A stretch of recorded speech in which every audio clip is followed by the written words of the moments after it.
that kills any chance of salmonella. And I just keep moving because I don't want to cook it. And right now, it's already past where we would have it for a sponge cake. I'd say it's about 115, 120 or so, because it's starting to get a little uncomfortable, and my fingertips are starting to get kind of pink.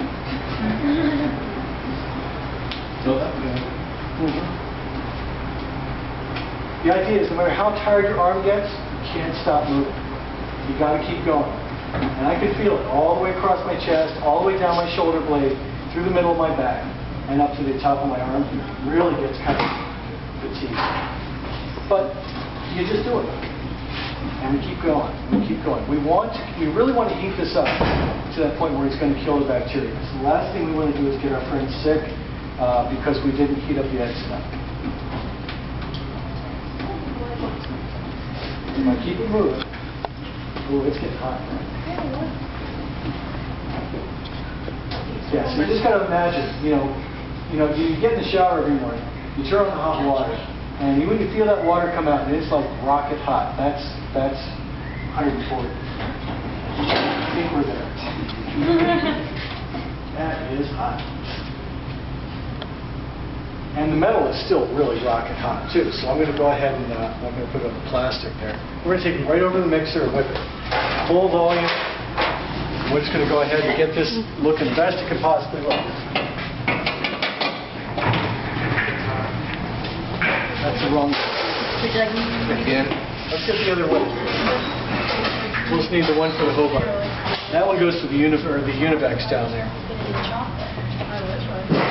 So I'm in no real hurry right now because it did get hot enough, right? And that's what we're looking to do. You can see how pink my fingers are? Yeah, they're quite pink.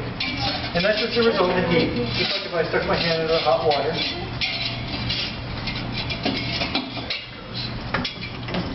Could you get the same effect by using a thermometer and a spatula? You could. Okay. I just find my hand works so well in getting the temperature right, and you got to also keep it moving.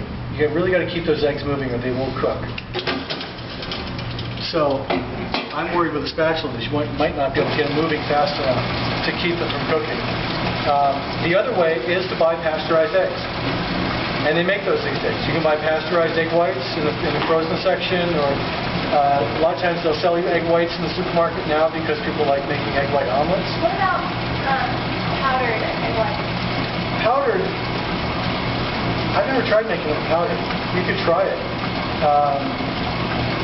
I just don't know how well they'd whip. I don't know what kind of meringue you'd be able to get out of it.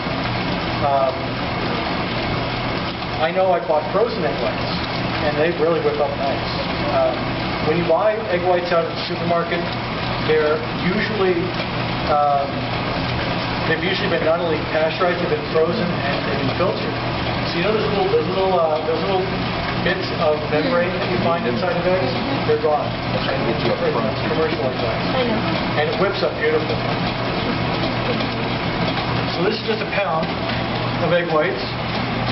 And what we're doing here is we just made a meringue. This is called a Swiss meringue. Swiss meringue means that the Swiss style means it's 2-to-1 ratio, 1 pound of eggs, 2 pounds of sugar, and it's been heated like that. If we're going to make Italian, the Italian style is the same ingredients, just slightly different method. We'll get into that later in November, but we'll make the Italian. What it is basically is the Italian, they cook up the sugar separately on the stove until it reaches 240 degrees. And then they take it, while the eggs are whipping, they pour that hot sugar into the eggs. And that's what cooks the eggs. It basically pasteurizes it. A little more dangerous, and it's a little more iffy. I like Swiss because it's really very, very solid and easy to make. But a meringue is basically just a egg white foam that's very high in sugar. Now, what do you get if you take a meringue and add gelatin to it? I have no idea. Marshmallows? Yeah. Basically, that's what it is. Can I substitute the sugar for it? Now we know. Can you substitute sugar for Splenda? I've never tried that. I would have done it before. You would You would want to add some cream of tartar to your egg whites. be a little pinch because the sugar helps to stabilize the egg whites, and without real sugar, I think you might have a little problem with stability.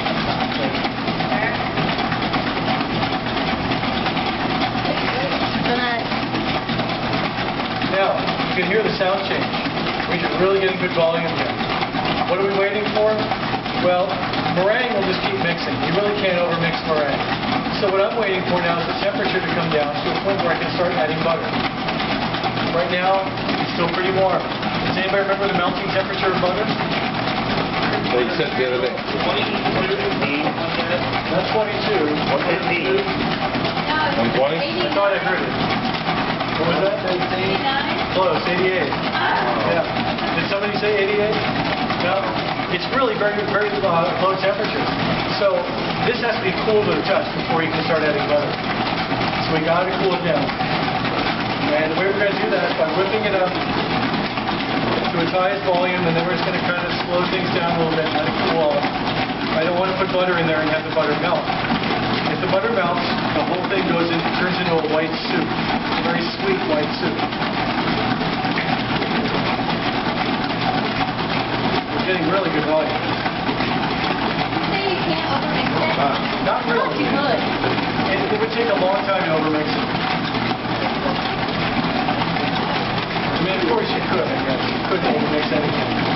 But we're getting really good volume out of it.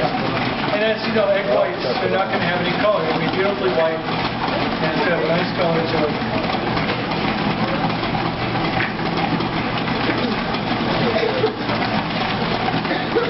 It's cooling down. It's cooling down. Cool. Kids are putting me on YouTube. Will it take longer because of friction? Does the friction add There is a little bit of friction. And if you find, I test it every so often to see if I feel it getting cooler. If it's not getting any cooler, then slow it down. Bring it down to speed 2 or something like that. That will still help you retain a lot of volume, and yet you'll be able to cool it down a little more. Right now it's getting down there though. It's getting down into the low 90s. Which is probably cool enough because as soon as you start adding butter, the butter will cool it off too. Very fast. When you're ready to add butter, remember this has a guard on it. So you got two choices. You can either shove it through the guard and make a mess, or you can just take it in your hand and just take a chunk of it and just throw it in, and you start whipping it in.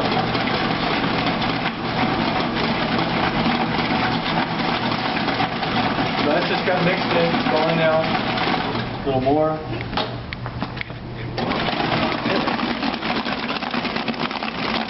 All this butter, all 3 pounds. Seems like a lot. As you can see, it's disappeared. We'll put a little more in. Hey, Chef, that side's not locked in. Neither is that side. Oh, as long as it's pushed down though, Oh, it should be okay. all right. As long as it's pushed down on that pin, it should be just fine.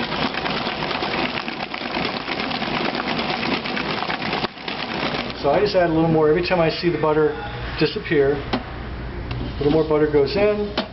We'll crank it on up. I'll grab my next tub of butter. Yeah, we'll just keep adding it. What's going to happen is you're going to notice, remember I told you fat is the biggest enemy of egg foam? Well, it is. It still is. So what's going to happen basically is it's going to start to collapse the egg foam. But then the butter will start taking on air of its own. And that's where it starts getting nice and fluffy. Just because the butter is helping to hold the air as well. We're not going to lose all the air that's in there.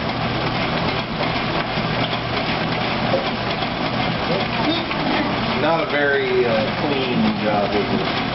Nothing's a real clean job. Wash your hands,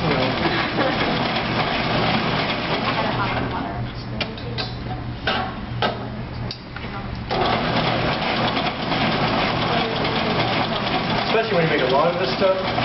When I make a lot of this stuff, we used to have to make like 300 or 400 pounds of buttercream. We do it in a giant mixer, and I'd be throwing in whole pounds at a time. We'd have to, take about 2 cases, about 72 pounds of butter to make one big batch of buttercream, and it's a lot of butter.